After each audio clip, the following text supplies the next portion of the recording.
seja bem-vindo, seja bem-vinda a mais este Lado a Lado. Você já está sabendo da novidade? Agora você vai poder acompanhar o programa também pelo Spotify.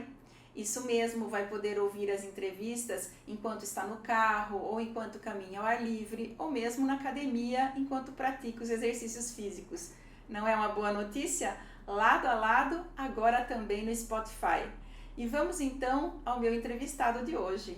Meu entrevistado é o professor doutor em Educação Antônio Carlos Vallini. O Vallini é coordenador da área de Comunicação e Inovação do Centro Universitário Padre Anchieta, a Unianchieta de Jundiaí. Bem-vindo, Vallini. Olá, tudo bem? Primeiramente agradeço pelo convite, é um prazer estar aqui com você. Eu acompanho aí o seu trabalho há muito tempo. Trabalhamos juntos, né? Lá atrás, no Jornal Periscópio. E é um prazer estar aqui, agradeço o convite. Eu que agradeço e bora lá então, né? Vamos lá. Falar de carreira acadêmica. As pessoas aqui na nossa região conhecem você mais como jornalista, porque você atuou, né? Fez graduação e atuou como jornalista em vários veículos de comunicação aqui, como no Periscópio, como você já falou. E como foi que você partiu da área de jornalismo e foi para a carreira acadêmica, para a área de educação? Bom, eu concluí o curso de jornalismo em 96. Sempre tive certeza que o jornalismo era a área que eu queria trabalhar. Trabalhei no JP Salto, Jornal Periscópio, Jornal Taperá, na assessoria de imprensa da Câmara aqui de Salto, na assessoria de imprensa da Prefeitura.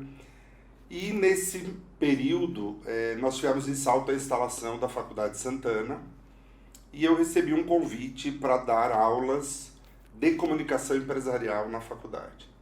Nunca tive estado em sala de aula e assumi esse desafio. Comecei lá em 2003, gostei bastante e aí comecei a associar o jornalismo com a educação.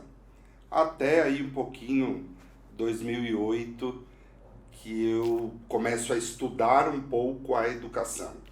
Mas de 2003 para cá, a educação também já faz parte aí da minha atividade profissional. Veio concomitante aí com o jornalismo. Concomitante. Inclusive, teve um trabalho muito interessante que eu desenvolvi no Colégio Monteiro Lobato, que eles tinham um projeto de orientação profissional para alunos de ensino médio. Então, eles contratavam alguns profissionais para atuar junto aos alunos do período da tarde de orientação profissional em algumas áreas. E eu estive lá com eles por 3 anos, desenvolvendo o jornal da escola com os alunos do ensino médio. Então, foi uma oportunidade de atrelar o jornalismo à educação também. E isso também foi um fator aí, um divisor de águas do jornalismo para a educação. Uma experiência super gratificante, eu Muito acredito, gratificante. Né? As diretoras do colégio na época eram as professoras Célia e Cida. Elas apoiavam muito esse projeto. A coordenadora era a professora Tereza Scavacini, que hoje mora inclusive em Curitiba. Também tinha um amor muito grande por esse projeto. E eu fiquei por lá por 3 anos. Muito contente. E, Vallini, você em 2019 terminou seu doutorado, né? E parece que o assunto que você abordou na sua tese é sobre ética no ensino universitário, é isso? Isso mesmo. Explica pra gente. Esse assunto, inclusive, virou um livro editado aí pela Giostre, eu quero te entregar. Ai, que delícia, gente. É gostoso ganhar livro, né? Olha só. Esse estudo foi muito interessante, Mirna, porque eu fazia uma disciplina como aluno especial. Obrigada, viu? Imagina. No doutorado em Linguística da Unicamp.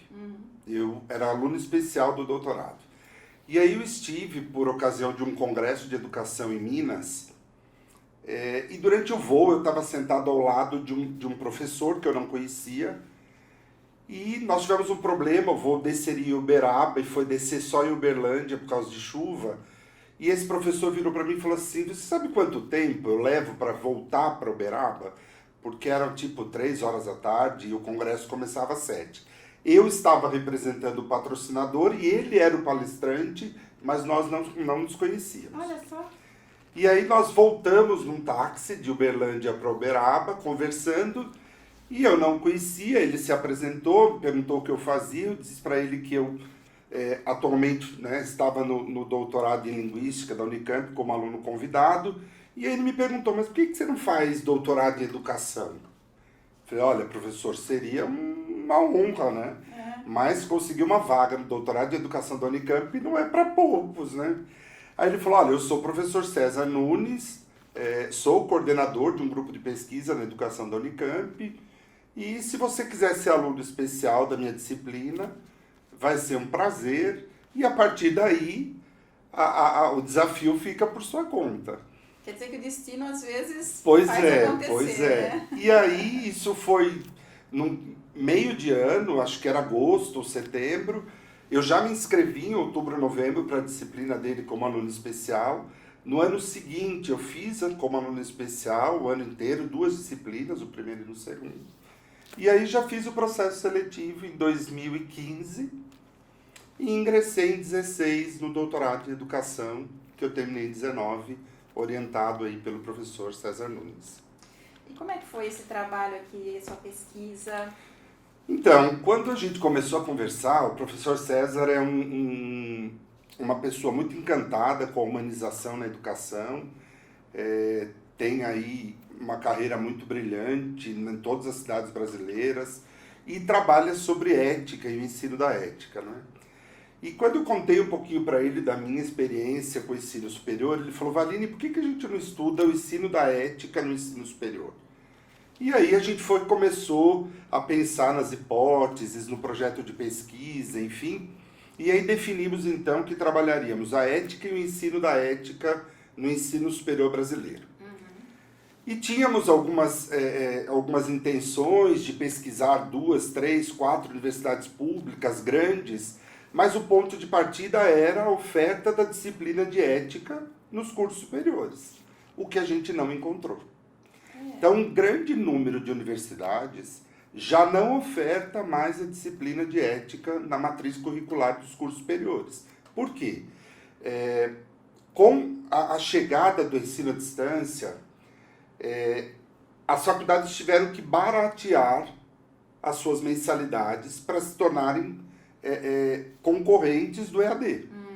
E aí a carga horária que antes era maior, ficou uma carga horária menor que a carga horária mínima determinada pelo MEC, e as disciplinas que as instituições enxergam como disciplinas mais gerais, elas acabaram saindo e deixando espaço para as específicas. Então aí nós encontramos a PUC de Campinas, a Unimep, né?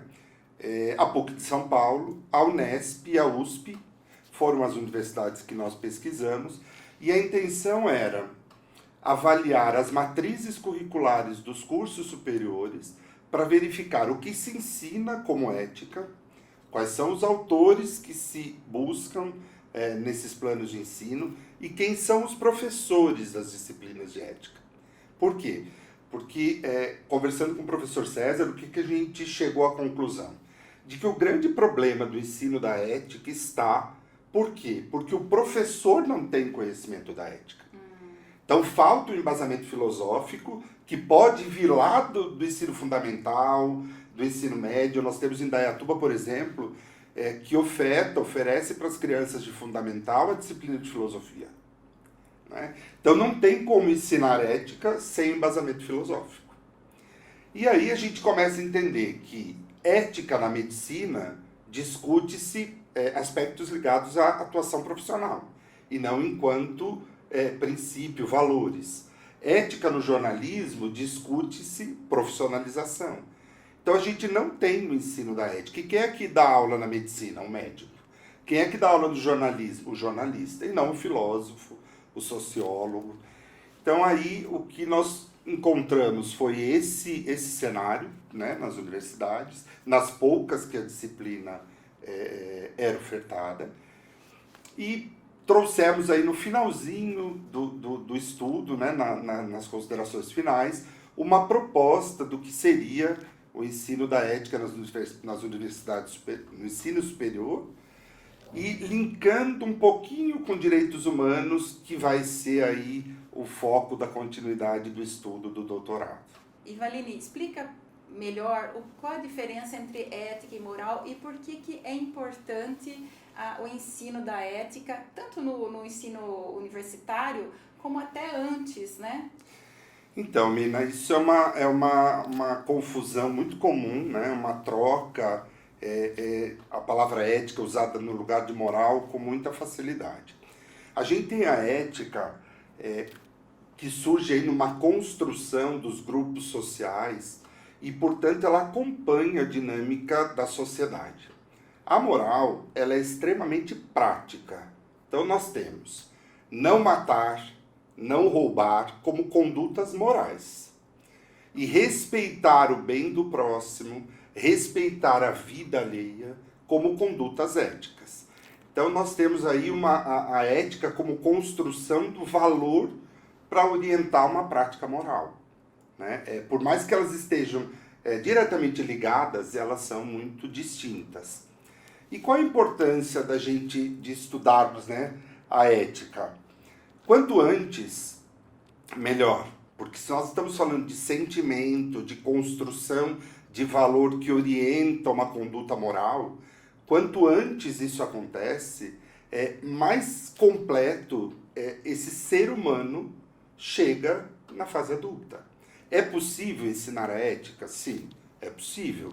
Né? Se ela surge nos grupos sociais, acompanha a dinâmica da sociedade, portanto ela é mutável, é possível se ensinar. Quanto antes eu trouxer, plantar essa sementinha, mais forte essa árvore vai se tornar e se desenvolver. Você acha que desde a educação infantil, então? Eu não diria educação infantil, mas eu diria que a partir do Fundamental 1, né, hoje a gente tem um ensino médio voltado aí para práticas de estilo de vida, um ensino médio com trilhas de aprendizagem. Temos aí princípios de vida em Fundamental 2. Então eu acho que se a gente começa com um projeto com uma base filosófica no Fundamental 1, que ele comece pequeno, mas ele comece, assim como o empreendedorismo hoje vem muito forte, a gente tem um avanço muito grande, um ganho muito grande para a educação. Ivaline, o seu mestrado que foi feito na Unimep já seguia pela área da educação, já tinha a ver com ética ou não? Não, não tinha. O mestrado, eu fiz a inscrição para o mestrado em 2007, na Unimep. E assim que eu comecei o mestrado, eu recebi uma confirmação de uma aprovação de um MBA na GV, que eu já tinha feito matrícula também. Então eu acabei fazendo o mestrado e o MBA concomitante, os dois eu fazia. Nesse momento eu trabalhava na gerência de marketing da NutriPlus, então o meu mestrado foi sobre buzz marketing, sobre estratégia de viralização boca a boca, e eu trabalhava com os projetos de educação nutricional da NutriPlus, mas não era um projeto voltado à educação e sim ao marketing. Aí a partir de 2008, que eu acabei o mestrado lá e acabei o MBA na GV, os dois em marketing, eu começo a trabalhar forte nos projetos de educação nutricional junto à NutriPlus, que são diretrizes que o Programa Nacional de Alimentação Escolar do Governo Federal traz. E para eu poder trabalhar nesses projetos, eu tive que estudar a legislação da base curricular nacional. E aí começo de novo a enveredar para o lado da educação. E aí a partir de 2010, 2011, eu acabei voltado quase que exclusivamente à educação, além da gerência de marketing da NutriPlus, que eu fiquei até 2019. Quantos anos de NutriPlus? 15 anos. 15 anos. Ivaline, a gente vê pelo seu currículo que você fez o doutorado, fez o mestrado, mas antes você já tinha feito o curso na FGV, né? E você faz também vários outros cursos menores, com menos tempo, né? E de onde vem essa fome de conhecimento? Então, Nina, eu não sou uma pessoa regrada para estudar, né? Se eu me organizar para ler um livro toda noite ou estudar, eu não faço. Então, se eu não me ligar a um projeto, algum curso que me obriga a algumas entregas, a leituras, eu acho que eu vou ficar em débito com os estudos. Então eu sempre que posso me organizo para estar aí matriculado em algum grupo de estudo, em algum projeto, em algum curso novo, exatamente para me policiar e com essa formação continuada que a gente prega para os alunos, né? Bem diferente da minha esposa, por exemplo. Ah, sim. A Juliane, que é a nossa neuropsicóloga, já esteve aqui no Lado a Lado muitas vezes, acho que umas 5, 6 vezes ela já esteve aqui, né? E tem o Lorenzo também, eles vão na mesma linha? Então, a Ju é muito regrada para estudar, para ler. Ela lê 1, 2, 3 livros por semana, estuda com uma facilidade enorme, consegue associar cursos, enfim. O Lorenzo, eu acho que ele puxou mais a Ju nesse aspecto do estudo, porque ele presta muita atenção nas aulas, ele presta muita atenção nas leituras. Isso não exige dele uma necessidade de estudos em vésperas de prova, enfim. Mas os dois são bem ligados aí à leitura, à aquisição de conhecimento, internet, por aí afora. Você está bem acompanhado, Estou né? bem acompanhado. O Lorenzo já está nos cobrando coisas. Ah, papai, você viu isso? Eu acabei de estudar isso. Então, isso também é importante, porque a gente acaba dividindo isso em família, que é um princípio, um valor que a gente valoriza muito lá em casa. 14 anos já, né, Lorenzo? 14, Lorenzo fez 14 agora, dia 10 de janeiro. E, Antônio, na União Anchieta você está como coordenador há quanto tempo? Eu comecei a trabalhar no Anchieta em 2008, no ano do mestrado. O professor Giuliani, que era o coordenador do mestrado em administração da Unimep, foi convidado para dar aulas no Anchieta, estava com a agenda bastante lotada, não conseguiu atender, e me indicou para a professora Juliana Fornari, que fazia mestrado conosco e era diretora acadêmica do Unianchieta, né? Ela é mantenedora da universidade. Então, em 2008, eu comecei a dar aula lá, até 2012. Aí, em 2012, assumi a coordenação do curso de Publicidade, Marketing, Gestão Comercial e Comércio Exterior. Fiquei até 2015 coordenando esses 4 cursos. Aí, em 2015, quando eu fui aprovado no doutorado, eu me desliguei da universidade por 16 e 17 e voltei no final de 17 para coordenar os cursos de Publicidade e Propaganda, Design Gráfico e Gestão de Negócios e Inovação, que são os 3 cursos que eu coordenei até ontem. E aí, a partir de hoje, que é uma informação que inclusive é nova, né? Eu continuo com esses 3 cursos e assumi mais 4. Oxe! Assumi Gestão Comercial, Marketing Digital, Recursos Humanos e Gestão Financeira. Haja fôlego, hein? Esses 4 cursos são cursos EAD, né? E a partir de hoje eu vou também estar à frente aí desses 4 cursos. E Valine, você falou dos locais que você já trabalhou aqui na região, né? Falou da NutriPlus, Taperá, Periscópio, que eu estou me lembrando agora, Colégio Prudente, Monteiro Lobato, assessoria de imprensa da Prefeitura, da Câmara, desses locais todos, qual você avalia que teve mais importância para você, assim, como pessoa e na carreira? Eu acho assim, Nina, tem alguns pontos importantes em todos eles, né? Um ponto que eu valorizo muito são as relações. E essas relações a gente construiu em todos eles. Então, no jornal, no JP Salto, no jornal Periscópio, que inclusive você era editora, não é? Quando eu estava começando lá no jornalismo, depois na assessoria de imprensa da Câmara, uma equipe muito engajada. Na prefeitura, eu não fazia parte, não faço parte de nenhum grupo político e fui convidado pelo prefeito em 2001 para assumir a assessoria de imprensa. Um trabalho novo, né, na assessoria política, mas também com um aprendizado muito grande.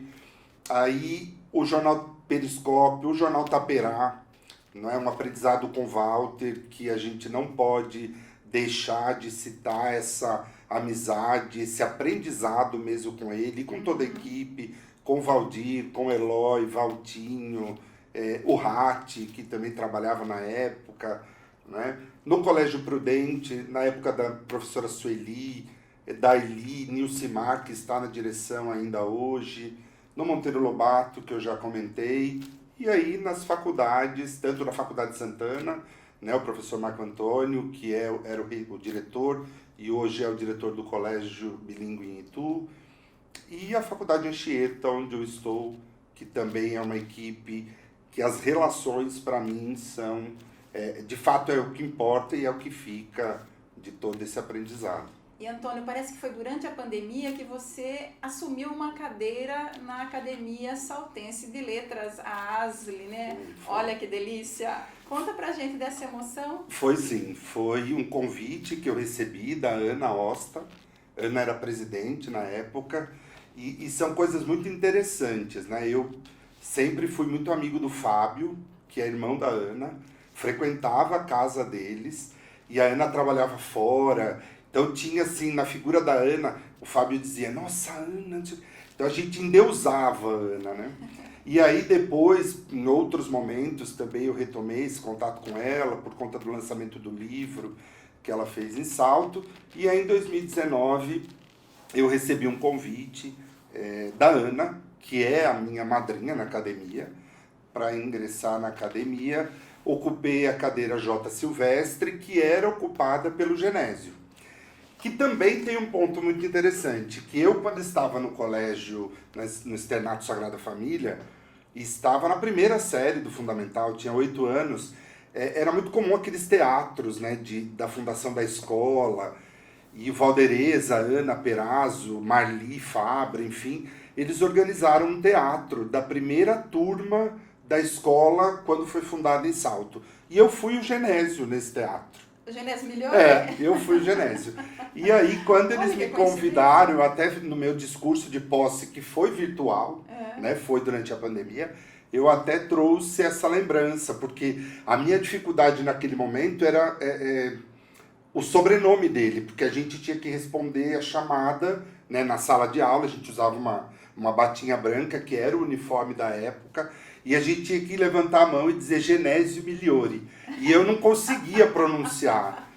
E depois de anos vem esse convite para ocupar uma cadeira que foi ocupada por ele. Estou na academia, então, na cadeira J. Silvestre, que foi ocupada pelo Genésio.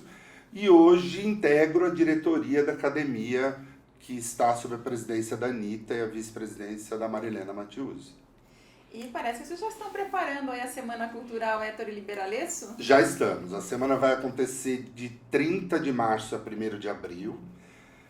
E seguindo uma sugestão do Walter Leise, o Walter, na última reunião de 2022 que ele esteve, que foi no primeiro sábado de outubro, disse, olha, nós começamos a falar sobre a semana de 2023, e o Walter disse, eu acho que a gente deveria, em 2023, focar o lado jornalista do Ettore, que a gente nunca falou. E naquele momento, aquela sugestão parece que não foi tão bem aceita, tinham outras sugestões, e depois ela foi se consolidando na reunião seguinte, então definimos que seria o jornalismo, e aí com essa fatalidade da morte dele, agora em dezembro né? desse ano, a semana, então, vem como uma homenagem ao Ettore, que é o nome, né? Semana Cultural Ettore Liberalesso, mas também não podemos deixar aí já que nós trataremos do jornalismo, Ettore como homenageado da semana, mas Walter como jornalista, como acadêmico e como o protagonista da temática, não vai poder ficar de fora dessa homenagem. Com certeza, justa homenagem. Justa homenagem, justa ao seu homenagem. Walter, que foi um grande jornalista aqui na nossa cidade, né? Então vai ser no dia 30, a abertura é no dia 30 à noite, que nós devemos fazer uma mesa redonda para discutir o jornalismo impresso no interior, com a participação dos jornalistas da academia. Na segunda noite, nós vamos falar sobre arte e liberdade de expressão do escritor.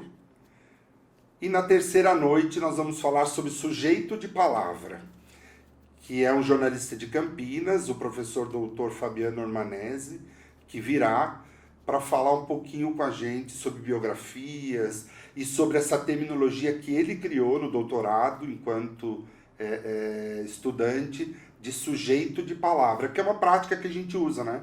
Esse sujeito é de palavra. E ele vai trabalhar essa expressão sobre 2 aspectos que ele estudou e vai trazer para dividir com a gente.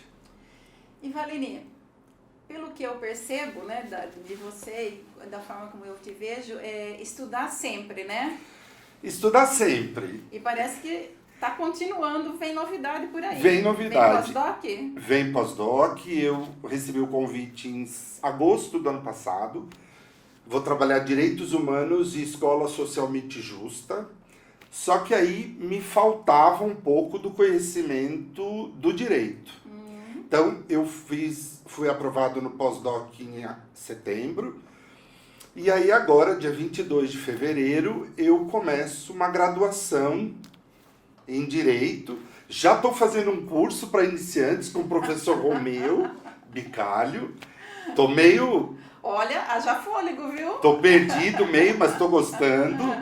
Né? O professor é firme, mas vou me desafiar de novo a essa graduação, não com o intuito de trabalhar como advogado, mas para subsidiar o estudo mesmo do pós-doutorado e da atuação acadêmica depois.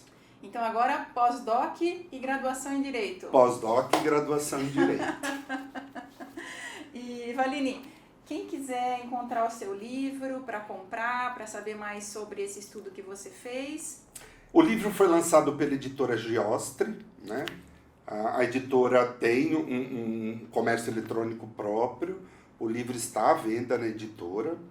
Eu, quando fiz o livro, junto com o professor César, a gente definiu que a proposta não era lucrar com o livro, e sim popularizar a importância do ensino da ética. Então a gente fez uma quantidade grande mesmo de exemplares. Nós fizemos aí 10 mil exemplares do livro. Eu fiquei com uma grande quantidade que eu distribuo para os meus alunos, nas formaturas deles, coitados. Eu vou presenteá-los com o livro para que eles também entendam a importância. Então, se alguém tiver interesse em conhecer, me manda uma mensagem. Eu vou ter o maior prazer de dividir esse conhecimento, que não é meu, é nosso, com os interessados, com certeza. Antônio, obrigada pelo livro, obrigada pela sua presença aqui no Lado a Lado e falar que Salto tem muito orgulho de ter um filho assim estudioso, doutor e agora rumo ao pós-doutor, né?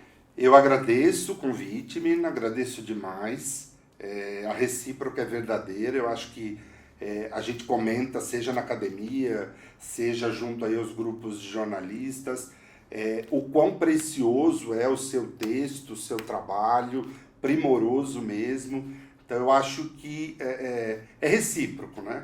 E quem sabe a gente consegue ainda te levar para alguns desses lugares que a gente vive hoje. Vamos ver. A gente já tentou, mas não conseguiu ainda, né? Mas quem sabe a gente consegue. Valine, obrigada, viu? Imagina, obrigado a você.